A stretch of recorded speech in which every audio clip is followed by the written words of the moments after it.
Today I actually want to share with you something regards to millennials, but more than that, for the average person. So I'm a very average person. I'm not a superstar. I'm not a cannot make it also. So I want to share a little bit about what average people like us can do. And the whole idea behind what I want to share today is based on a simple fact that success changes with time. There's the evolution of what people consider as success. So before I go into that, let me share a little bit about myself. Right? I used to do a lot of leadership training in schools, and I will always be listening to teachers complaining that nowadays, when we school children, we must be very afraid that the parents will scold us back. And this is a trend that when I was growing up, I didn't notice. But as I started working with teachers, they started saying things like this. I cannot even scold them. I cannot even reprimand them. They did the mistake, but when I scold them, the parents are saying that you shouldn't have done that. You should have gone about it in another way. And this is kind of has been the culture in schools, right? Teachers will scold, and then they will get reprimanded by the parents. And that got me wondering, why is it that last time things were different and now parents see things differently? And that's when I realized that this new habit of parenting has changed. The way we lived in the past is no longer the way we live today, right? So after doing a lot of school projects, understanding how schools are training the young generation, right? I decided to write my own book about it. I wrote about what the young generation needs to be able to cope in the future. What are the skill sets? What are the competencies? What's the mindset that they need? And because I wrote this book, it got picked up by Channel News Asia to, again, understand a little bit more about what the millennials want, because the millennials have a bad name at the corporate workplace, right? When you talk about millennials, the things that come to your mind are like lazy, entitled, weak, not resilient, give up easily. These are the kind of connotations that millennials have, and I want to change that because it's not entirely their fault. We all have a part to play. And how does this relate to your success? I'm going to link all this up together for you. So I want to start with the definitions of success. So we have three generations in the workforce today. We have the baby boomers, we have the Gen X, and we have the millennials. The centennials, those who are born after 2000, are still in school. All right? Now, these three generations have three different expectations or ideas of success. But before that, the overarching theme is that we're all Asian. In Singapore, we're Asian. And if you're in Asia, success means you don't make me lose face. Success means you don't make your parents lose face. When I was young, the first thing that my mom said is, please score well, if not I cannot face the relatives. I cannot face our friends. I cannot face the people around me because it will reflect upon me as a bad person, as a bad mother. And that was kind of the upbringing I had. You know, that I have to do well to make my parents proud. I cannot be bad in terms of character. I cannot be bad in terms of grades. I should excel in whatever I set out to achieve in. And this is pretty much the driving force for a lot of millennials, especially in Asia, right? They do not want to upset their parents. But then again, they also feel they are kind of sacrificing what they really want. And that puts them in the spot, you know, where they are being pulled apart. One is by their own dreams, and one by society, by parents' dreams. And how do I manage? This is where millennials struggle. So let's see what success is for the three different generations. So if you are wondering what generation you are, if you're a baby boomer, it's from 1946 to 1964. You're a baby boomer. If you're Generation X, it's 1965 to 1979. And if you're a millennial, typically it's 1980 to 1999. So these are the different generations. And as the generations progress, success also progressed. So for baby boomers, 1, 2, 3, 4. I want to have one spouse, 2 children, 3-room flat, and 4 wheels. right? This is what our ESM, Ko Chok Tong, mentioned before. This is what success meant to him during his time, right? If we have all of these things, we are seen, for an average person, we're pretty successful, okay? And then we went on to the Gen X. Gen X, they were all caught up about the 5 C's, right? The cash, the credit card, the condominium, country club membership, right? What are these things? These are things that can show society, hey, look at me, I'm average, but I'm still killing it, right? This is what the people aspire to do, the average people. And then we have the millennials. The millennials, they want 3 F's. They want fun, they want freedom, and they want fortune. In other words, they want everything, okay? If you think about it, are they wrong to think for wanting everything? It's just that they've been brought up in a different era from post-war, from poverty and things like that. Why do they like fun, freedom, and fortune? Well, because they want work-life balance.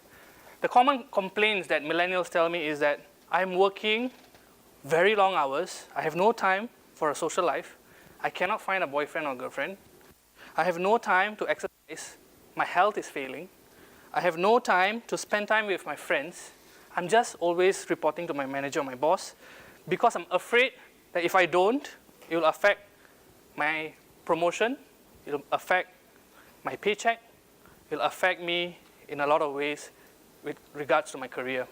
So this is why work-life balance seems to be a very important thing that millennials crave for. And you realize they tend to do a lot of job hopping because they feel like it's not worth it. I put in so much time, I'm not getting the promotion I want. And they really want to see themselves getting promoted fast enough because they're putting in so much long hours. And this might be a bit shock to the earlier generations because the earlier generations like, I put in more time than you and we didn't expect any promotions. If we were good enough, we are given the promotions. That's how the earlier generations perceive. So there is a difference in opinion when it comes to the generations. And this is why when millennials go into the workforce, they cannot connect with their managers, they cannot connect with the people around them. And when they feel that I don't belong here, they job hop, job hop, job hop. As a result of a lot of job hopping, they also lose a little bit of their self-esteem because they feel like, is it me or is it the company? First time, maybe it's the company. Second time, yes. But third time, fourth time, slowly they enter what you call a quarter-life crisis. A quarter-life crisis is an earlier version of the midlife crisis. So I'll talk about the quarter-life crisis later. So the world is actually changing very rapidly around us. The differences we see today, let's see, is shift in human needs.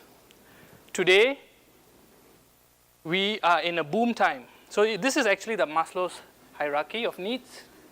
So earlier days, we are in the depression times where we prioritize a lot more on food, water, sleep, security, friendship. This is the kind of things that were important. But then, today we are more of in a boom times because we are a first world country. We care more about self-esteem, confidence, and this is what is being reflected through the millennial attitude. Millennials feel that, hey, we should be focused more on giving back to society. We need to do more for people around us. They want to follow their passion. They want to do what they're really interested in, right? So these are a few changes that we are seeing. Second, we see shifts in business.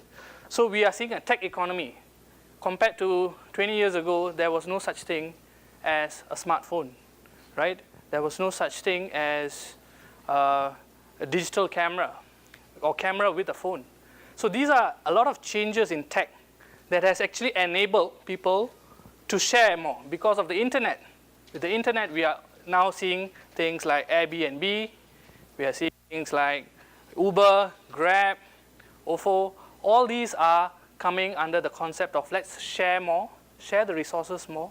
And also because of the tech economy, we are seeing the gig economy. So let's share resources in terms of manpower.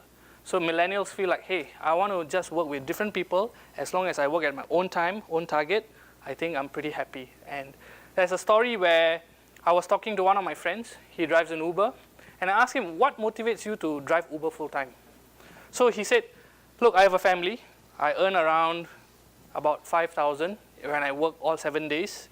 But because I do this, it allows me to have more time with my family. I can go on two trips overseas. I can take off when I need to. I can choose when I want to work. I don't have to bring my workload home. I don't have to stress about that. And I really enjoy driving. I really, really enjoy driving. So this is a millennial who has seen that, look, I'm happy with what I have. This is happiness to me. I earn 5,000. I can do the things I want to do. I can put food on the table. I have shelter above my head. And I enjoy my work. And ideally, this is what every one of us wants. All right? So the second thing is we see a lot of maturity in millennials, right?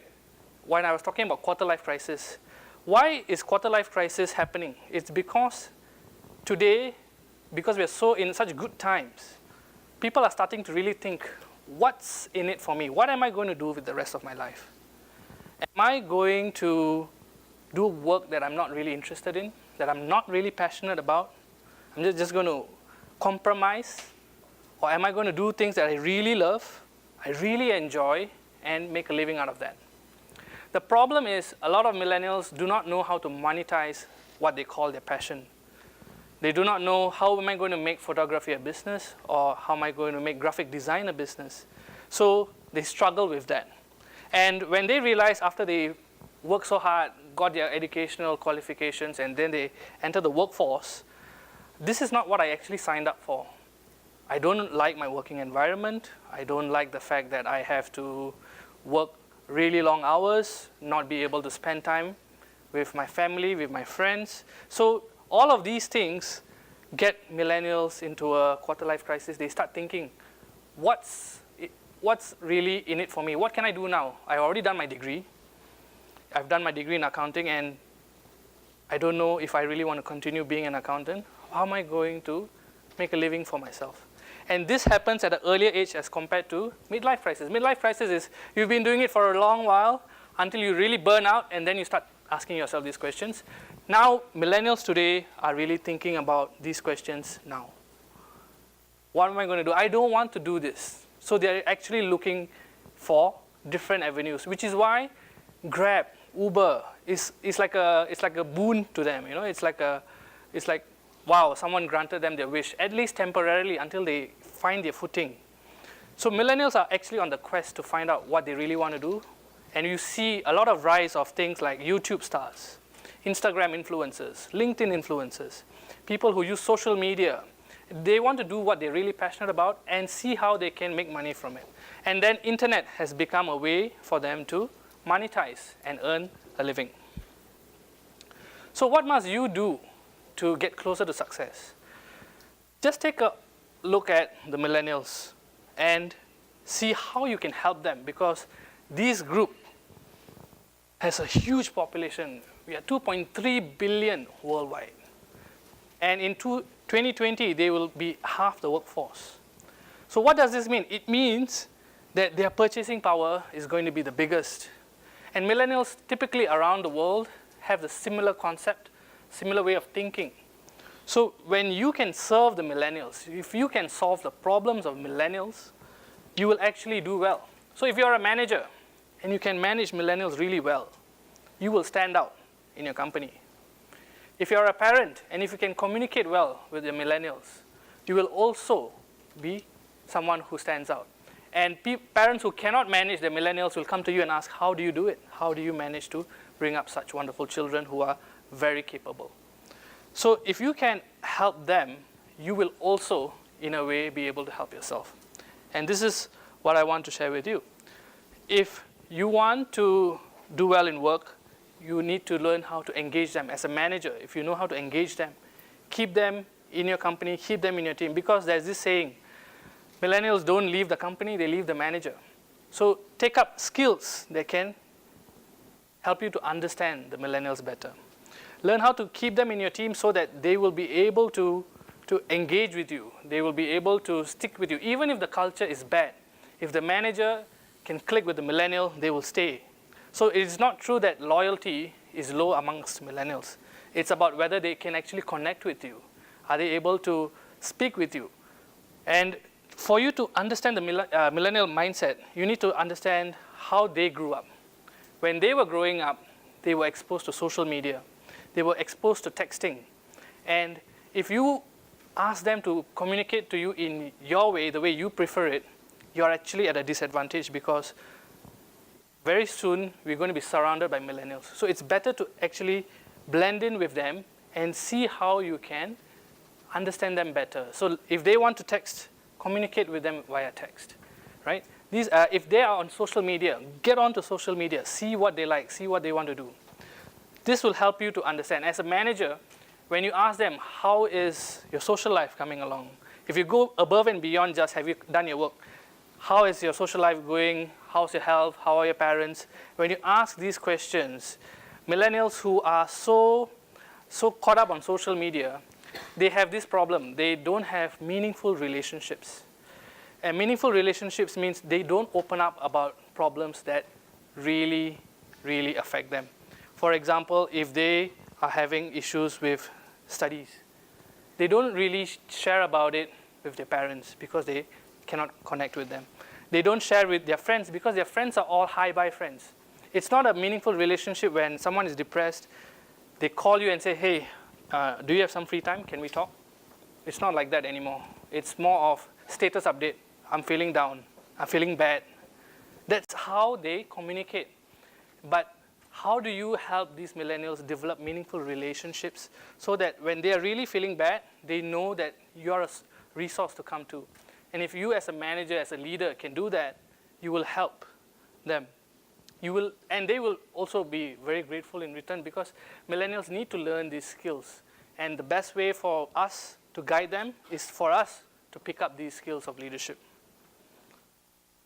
If you're a business entrepreneur, owner, then learn how to market to the millennials. Understand what are their buying trends, what are their habits, where do they visit, where are they visible.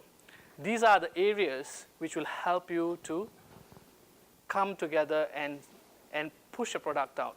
So instead of focusing more on different kinds of way to monetize, think how you can help this generation. Instead of giving them you are a millennial, I don't want to be associated with you, move forward and see how you can help them, because by building a strong relationship with the largest generation that is entering the workforce, it will definitely benefit you as an individual, all right? So I want to wrap up this. Any questions for me around this topic? Okay, hand it back over to you, Rahul.